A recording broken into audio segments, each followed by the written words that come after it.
Yeah. Good Friday morning. Welcome to this week's episode of Finding God in the Dark. My name is Don, And my name is Jonathan. and this week we are taking a look at a really interesting film. Let's call it that. Okay. It is the 2003 film that you will find under two different names. It is the Yeah. Gospel of John, but it's also called The Life of Jesus. Yeah. It stars Henry Ian Cusick. Now, you might remember him as Desmond from the From TV Lost. series Lost. Yeah.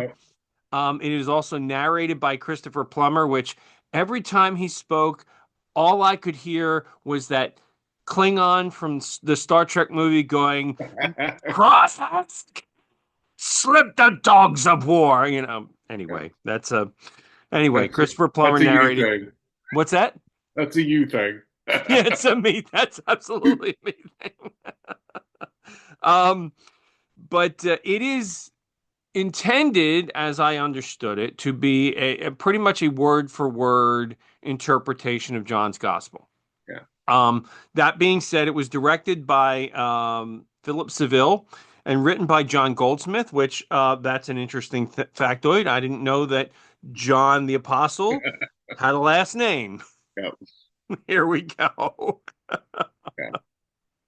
So they did make some choices. I Yeah. would argue some places they did more of a paraphrase than word for word, but that's fine. That was a choice that they had to make. There was, I guess it depends on your interpretation or which version, right?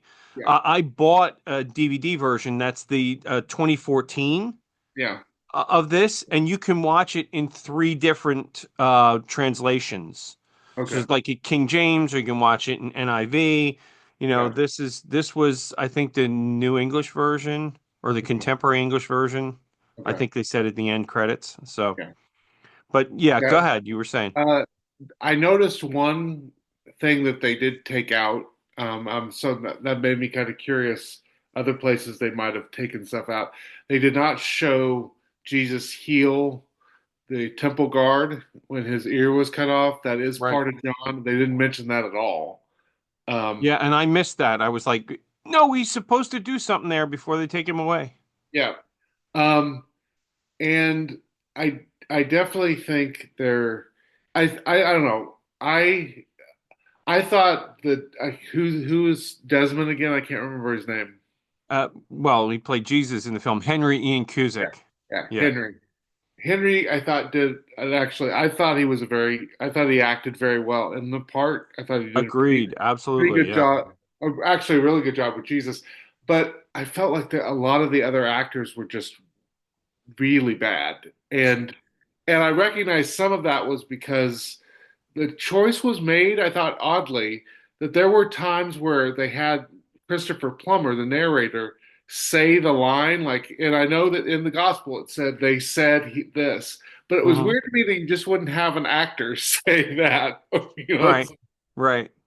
So that kind of sometimes took me out of it, and then I think except for the main character, there were just a lot of low level actors, and so that kind of threw me off. And then some of the backgrounds and stuff were really poor. I mean, it was a you could tell they did not have a ton of money, which you know. Right. Right. Um, Having said that, I think I appreciate the idea of trying to take a gospel, and putting it on film. I think that's a worthwhile effort. Um, I'm kind of curious. Were you bothered by the ending where they had kind of a someone talking about, like basically say the sinner's prayer. Like if you want to, were you, I don't know. Uh, Because again, to me at least, there was a real evangelical framing, right? It was sure. this is what you do. This is how you find salvation. And so that I wish they would have skipped. I was like, ugh. What would bother me about that is that I don't find that effectual unless there's follow up. Yeah, You know what I mean? You can lead somebody in the sinner's prayer, but if they're not connected into a church, if they don't have a pastor, if they don't have a church community, it, it's to me, it's kind of pointless. Well, So and again, a part of me is the sinner's prayer is one understanding of how salvation happens, but it's not the way even the majority of Christians would argue salvation happens.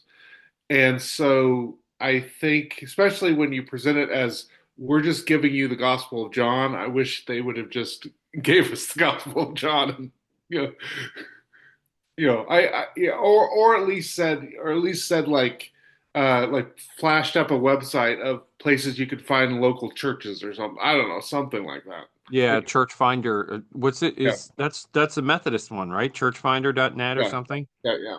I don't know, I'll put that something. down the bottom here. The other thing I did like at the beginning where they did kind of deal with the fact that you can read, and people have unfortunately read the Gospel of John very anti-Semitically, Yeah. and they made the choice of translating Jews as Jewish authority, which is actually probably more accurate, but that was Mhm. still a choice they made. Yeah. Um, yeah, Yeah, and you'll see that I'm gonna let the cat out of the bag early here. You'll see a little bit of that in the film next week, because next week's film is going to be The Passion of the Christ. And so there's a part of that where, if for friends, if you haven't seen Passion of the Christ, the entire film is in Aramaic and Greek and Hebrew, and so no, maybe no Greek. It's Aramaic and Hebrew, I think. yeah, But it's all subtitles. But there's certain parts of the dialogue where there's no subtitles because they deliberately left that off the screen because of the way that that particular passage has been manipulated as anti-Semitic. yeah. So you'll see that. We might talk about that next week, but um, yeah, that's a choice. Like you said, it's a choice for sure. Um, and I'm with you. I don't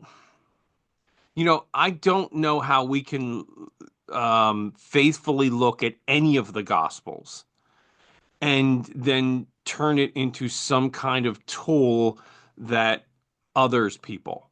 Yeah. No, You know, you're missing the point. yeah, you absolutely are. Which, at least in this interpretation, I think they really went a long way to try to get that right. Yeah, I thought it was interesting. I really liked the thing at the beginning. I was like, and I really liked the choice to do Jewish authorities because I would argue that's a better translation of what he was talking about, the original writer of the gospel, what he Hmm. was trying to get at. What I think is interesting, and this is not something they just chose to do, it's something you see all the time in every movie we've watched so far, is the Jewish characters. Everybody's Jewish, but the Jewish characters, the especially the Sanhedrin or the Pharisees, Hmm. often have prayer shawls. They should. That's accurate. What's interesting is we choose to have Jesus not have a prayer shawl, and I think that's an Right. interesting choice. That Right. I think we could do a lot by having him look like all the other Jews, because my guess is he looked like all the other Jews. Now there was a scene where he was definitely identified by the braid Yes. on his cloak, right? Yeah. Or on his Yeah. tunic. Yeah. The scene with the woman at the well in Yeah. Samaria. Yeah. Which it was funny because I'm sitting there watching it going, okay, this is John 4, this Yeah. is John 6, and we Yeah. Yeah. Yeah. Yeah. but yeah, she knew he was a Jew not by his appearance, but by what he was wearing. Yeah. I guess I wish, I agree. I thought that was really nice because that's probably how she identified him. Right. Um, but I guess, again, this isn't just a complaint of this movie, it's a complaint of all the movies we've watched so far, is we have a tendency to make it seem like Jesus isn't Jewish. And, Are he, do we since okay, we're talking primarily, and obviously not all of these films are Hollywood movies, but primarily they are Western yeah. films, right? Are we talking? Are we Anglicanizing Jesus? Is that what's happening? Is it deliberate? I think a lot of it is we still struggle to accept Jesus as Jewish. We still we still tend to separate him from the Jewish people and say he's not Jewish, Hmm. even if we say he's Jewish. And the choice of having, I mean, everybody in the movie, other than the disciples and Jesus, if they were Jewish, they had a prayer shawl on. I kind of paid attention. Everybody had the prayer shawl except them, and I'm like, there's no way on God's green earth he would not have had a prayer shawl because it wouldn't make sense for the time. I wonder, is it that maybe this is a Hollywood construction, maybe this was a Western construction, okay, but that there is this sense of the religious Jews Yeah, and the non-religious and the Jews. cultural Jews, Yeah, yeah, right? yeah. And do we maybe tend to cast Jesus more as a cultural Jew? Well, Uh, I don't want to. Everybody that's watching this, hopefully you're setting down because I've had bad experiences when I tell people this. But there is a lot of people, a lot of scholarship that would argue that Jesus was a Pharisee. He was just a different sect of Pharisees because Pharisees were lay people, lay men usually, who were attempting to get Jews to uh, better serve God and follow the Torah. And that's what Jesus is doing. Like mhm. that's why he called disciples, that's why he's ministering. And so yeah, Was was this is this the Essenes? Is that the Essenes scholarship, or am no, I it's confusing two things? no, yeah, I think you're confusing two things. Okay. But basically what I'm getting at is that if you go back in time to his day, he would have been seen as part of that continuum of lay Jewish men trying to get people to follow and come back to following the Torah. So And closer to Nicodemus than to the disciples. yeah, I mean, Yeah. he would have been in that lineage. People would have seen him as doing because again, he's considered a rabbi. We don't know exactly how it happened because the documentations we have only go back about 200 years after Jesus' death. But the rabbinical tradition probably was starting and forming in Jesus' time. And what it was were folks who were not part of the temple community. They weren't working in Jerusalem serving the temple, but they were Jewish men usually who were really fixated on helping people connect back to uh, Torah observance and following God. And some of them were violent. Some of them were kind of trying to force and intimidate people to do it. But Right. other Pharisees were attempting to do what Jesus was doing, which is gather people, teach them, instruct them, and connect them back to the tradition of following the Torah. And And you've gotten in trouble for this? well, when I've said that he would probably be considered a Pharisee, people will get like, no, no, Pharisees hate him. Pharisees are the bad guys. And I'm like, no, Pharisees are just a way of understanding what's going on. That's just a term. They're They're, sort of like, I guess, in our tradition, in the Methodist tradition, or at least current yeah, polity, yeah, more like lay servants, right? yeah, yeah, Yeah. yeah. That's a good way to put it. They were folks who would be considered lay folk, but they wanted to be deeply and more infused into the religious tradition of their time. So, yeah, lay speaker be a person Yeah. who was chosen to take courses, chosen to be certified, chosen to do more work to be part of the religious institution. Right. Right. Right. Which, if you have, for instance, a lay servant or two in your church, Yeah. there are people who can step up and preach for you on a Preach moment's for you. notice, or, cover when you're on vacation. Yeah. But they're also, kind of tied into doing a lot more for the church. So Yeah. you can see the parallel at least. Yeah. Um, I'll tell you, I if I found a difficulty in this film, because we talked a little before we started recording, and John didn't enjoy it as much as I did, which, Yeah. hey, that's fair. I really like this film. Um, to me, maybe that's because John is my favorite of the four Gospels, but Okay. Okay. I think that. it did a lot towards the some of the big themes that are in John, right? Yeah, He talked a lot about light and darkness and yeah, being the light of the world. And this is, this is a huge theme that runs all the way through John. yeah. Um, he talked a lot about truth and how many times in this film it almost got overbearing. The number of times that Jesus said, I tell you the truth. I'm telling you the truth. This is the truth. You know, where are you going? People don't talk like that. I mean, when you read it, I don't think it connects as much as when you're watching it, Yeah. and you're going, no, no, no, people don't talk like Well, that. and I think that's an important part of this conversation is to recognize that I think there's deep historical roots in all the Gospels. I really believe that. Sure. But I recognize, and you can see it, I think, most clearly in John. There's also a theological discussion going on in the person who wrote the Gospel, trying to communicate these deeper meanings and these kind of deeper things that they want to get to. And for John, how John does it in his gospel is Jesus is asked a simple question and he gives 3 paragraphs of an answer. Like so, Right. you could make a joke. You ask Jesus, "Do you want a cheese sandwich?" and you get, five paragraphs about about the About the resurrection. making of cheese and where cheese Yes. comes from and the cows that what they Yes. grazed on. And I do think that's probably why it's really hard to make a movie version of the Gospel of John because nobody would talk. Like there would be back and Yeah. forth. Yeah. Disciples would have asked and peppered questions. People that interlocutors that he's having kind of pushback with would have pushed back. They wouldn't have just let Jesus stand there for 2 minutes and give a diatribe. They would have gone, what are you talking about? That kind of thing.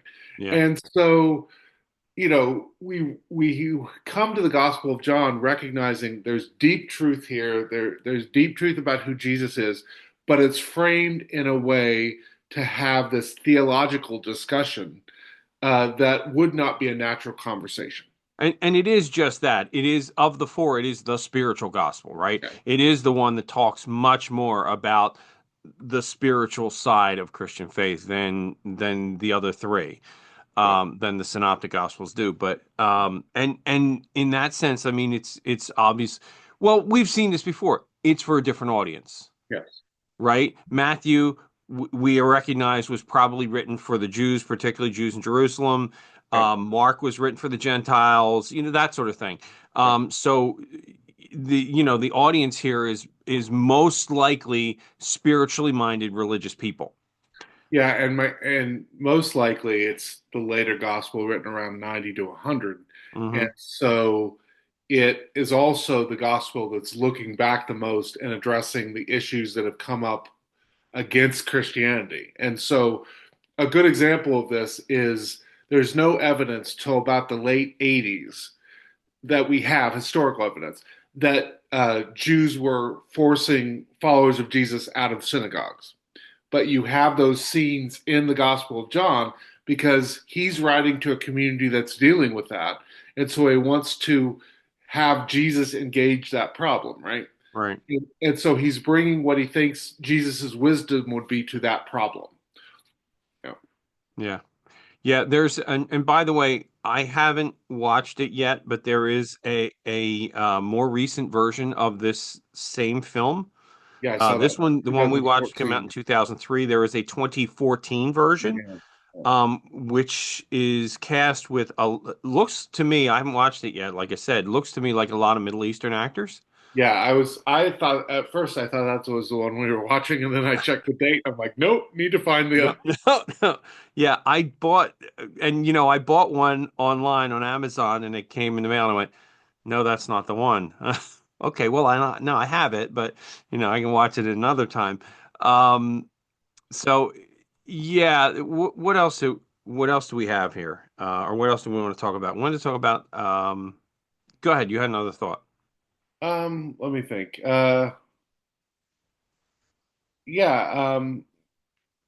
I th I don't know. I think I like the vineyard scene at the end where that discussion about the vineyard was like um, they made the choice to have him walking through a vineyard while he's Through a talking vineyard. about it, and I thought that was, again, I think granted that's artistic choice, but I think it's a good one Yeah. because I think we don't appreciate a lot the reality that as a good preacher, as a good traveling preacher, that's what he would have done. He would have seen stuff. He would have seen a field or he would have Yeah. seen someone working and then created a story around that. Or, Yeah, and it creates connection in the viewer too, right? Because when you just read that passage, it's very abstract, but you're watching it. He's walking through a vineyard. He's talking about being the vine, and you are the branches, and it was like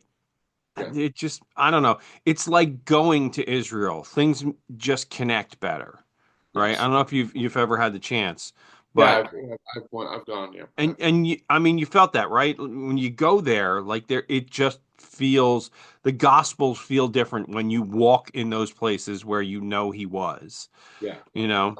Yeah, So I think, yeah, if I ever go back, it's funny. I never really thought about it till this. I never really reflected on it till this movie. But if I'm sure you went to Capernaum, hmm and the I think what's really cool about Capernaum, if you don't know, for the folks who are watching, was kind of, well, I shouldn't say kind of, was Jesus's home base. It right, was his ministry jumping off point. It was where he came back. If you notice in the Gospels, he'll go out, come back to Capernaum all the time. That was home base. right. And Which is in Galilee. You yeah, know, folks that don't always understand it. Capernaum is in Galilee. Galilee is the area up around the northern end of the Sea of Galilee, right? and so if you go to Capernaum to this very day, there is a synagogue that you can, ancient synagogue you can go into, and hmm the the the walls of that synagogue um, date to the fourth century, but it rests upon some of the stones of the synagogue from the first century, Right. and we know that those stones were the boundary of that synagogue. And so you go into that space, you are within, I think it's like 20, maybe it's 20 by 20. It's not too huge. It's not huge. Yeah. You go into that space and you know Jesus was in that 20 by 20 foot space. Yeah. Like he was, and then I never thought about it, but he gave he had this, probably not a dialogue as much. It's presented in the Gospel of John as, kind of a description of communion. He probably, though, got into a debate, my guess is, in the synagogue about it and about what it meant. And I think the next time I go, I think I'm going to read that while I'm in that synagogue because I'm like, that's a powerful reflection, Yeah. to be in that space where he was. And I think I think that's what's powerful about these movies when they get it right is you kind of feel like you're with Jesus in the space. Yeah. Yeah. Um, and I think because I could be wrong, but I feel like my generation, younger generations, most people today in America are much more visual than they are anything else. Right. And and so I think visuals make a difference for us. Being in a place, being in a tactile location, I think seeing something on a movie, I think those things really impact us in ways that are important to remember. Yeah, I mean, you're 100% there that, we are a visual storytelling culture. Yeah. And so if you get it right, that's a really good point. Yeah. If they get it right. It's interesting to me because having been there, there were so many points when I'm going, yeah, that's not what it looks like. No, that's not what it looks like. Yeah. I did the same thing. And then to me, again, I understand it's always going to be hard to do in a Western audience, American audience, but it also, for me, takes it out when it's all white folk and you're just like, it wouldn't have been all white folk. Like it just wouldn't have been, Yeah. Yeah. you know. Yeah, we've kind of had that discussion all Lent, haven't we? Yeah, yeah. Um, Um, but I will say now, if you look up the actor who played Jesus, yes, he is part Peruvian, right? he's Peruvian, right? So he's closer Yeah. than a lot of, than some of these, blue-eyed Yes. fellas that have played the part before. But um, and again, you mentioned it earlier. I think he really did play the part well. I Um, honestly, I felt like he was so good that it made the other actors stand out as being bad. I kind of wish we could redo it with him and better actors around him. But I or also, just recast the scenes with other actors in them and splice yeah, it together. yeah. Well, and I feel like too. I think the narrator. I understand the function of the narrator because they wanted to keep pretty close to the text. But there were times where, like we mentioned before, when they say something, when the narrator is going to say, they said this to him. Just have them say that to him, I'm saying, yeah, Or when you have Pilate walk out to talk to the Jewish authorities, you don't need to say, and he walked out to talk to the Jewish authorities. Just have him walk out and talk to the Jewish authorities. yeah, I get it. I almost, honestly, I almost expected the entire film to be a narration, Yeah. and I don't know for certain. The other one is up there right now. I don't know if that one might be that. I'll let you know when I watch it, but. Um, it was interesting that you get the sense at the end of the film, because they don't ever really say it, that the narrator is John, Yeah. right? That Christopher Plummer is John. Now he doesn't play John visually in the film. Well, that's their take that they go with the interpretation that the narrator is John, Right, reflecting on. Yeah. Mhm. right. And so every time he doesn't mention himself by name. Like Yeah. he does in the scriptures, he always says the Well, yeah. disciple that Jesus loved. Well, and again, that is scholars debate who is the disciple that Jesus loved. People have argued about that. Sure. And again, if you're going to make a movie and you're going to choose to make him John, which is fine, I think probably most scholars argue it probably should be John. You're still making a choice, and that's part of the artistic choice. Right. Whenever you again, you don't come to any text without interpreting it, and whenever you read it, you have to interpret it for it to make sense. Your own And lenses. Yeah. yeah, you're honest. And so they made choices, and I don't have a problem with those choices because they're choices to make. Um, but it's still something to remind all of us that that to interpret a text, you have to do work and you have to bring your own stuff to it. Yeah. I did one other thought I had. Um, so the scene when the disciples got in the boat and they left Jesus and then Yeah. he walked to them across the water. Is it not in John that Peter gets out of the boat? No, it isn't in John. Okay. All right. I didn't go and check and I thought, am I missing that or No, are no, they it's missing that? it's not in John. But again, the choice of him not getting wet, like in the storm and all that stuff, I thought that was really a choice. Was it just a special effects thing? It may have just been a special effects thing, but it was just interesting because his hair wasn't wet, nothing was wet on him. It was Right. like he was repelling the water. He was repelling the rain. He didn't just walk on the water avoided him. Little did we know Jesus couldn't be he was coated with a special coating. That's what made him divine. Thompson's water seal. Oh, come on. Come on. All right. All right, friends. I think we're going to wrap up this discussion. We have mixed, we're not completely agreed on the quality of this film. I think I enjoyed it, particularly just certain parts of it. The scene with the woman at the well I thought was really powerful. Yes. Mhm. Like you had mentioned, the scene in the vineyard, the Yeah. Last Supper, I thought was what, Yeah. there's certain Oh, scenes that I think were really I great. I do want to do a shout out. This is so far, this is the most accurate crucifixion I have ever seen. He Okay. he is crucified through the wrists, Through the and wrists, he's crucified on both his feet are on either side either of the side. Yep. and other than him being totally naked, it was that was correct. All that other stuff is correct. Well, there we go. Yeah. Not that we have to have it just so.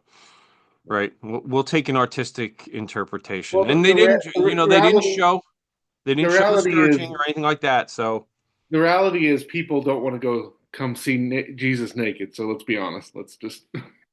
that's certainly true. But it does help you when they show it that way. Sorry, I don't know we're running low on time, but No, we're when they fine. show it that way, it does make sense why they would have broken their legs. Because you can see more accurately there to breathe, you're pulling yourself up and Pulling down. up. Yep. And so if your legs are broken, you can't go up and down, which means you can't breathe. And so you're going to suffocate. Suffocate. Yep. Yeah, which, as we've mentioned before, is a excruciatingly horrible way to die. Uh, yeah. And you're going to see that. We'll give the heads up right now. Next week's film is The Passion of the Christ. Yep. It is very graphic when Yep. it gets to those scenes, the scourging and the crucifixion. It is exceptionally graphic. So if that bothers you, friends, and you haven't seen it, that's your warning. It is an R-rated movie for good reason. It is also, as I said, the entire film is in Hebrew and Aramaic. So be prepared to do a little reading as you're watching the film Yep. because it's all subtitles. Yep. Um, any last thoughts on the Gospel of John No, or I the think life of Jesus? yeah, honestly, even though I have some issues, it still has some powerful moments, and it's worth. Yeah. I think it's worth seeing. So Yeah. I agree. I agree. I think that particularly for certain few scenes that are just really well done. Yeah. yeah, So that's going to be it for this week's friend. Whew, I'm not even that tired. you sure? That's going to be it for this week, friends. We hope you continue to enjoy these discussions and keep on finding God in the dark. We'll catch you all next week. Take care and God bless. Right. Friends, thank you again for watching the Finding God in the Dark podcast. If you're finding these discussions helpful or meaningful in your Christian walk, then we'd invite you to go ahead and subscribe down below. Get more of this content. We publish every Friday morning at 10 a.m. And we're so glad that you can be with us and enjoy these discussions as well. Take care and God bless. Bye now.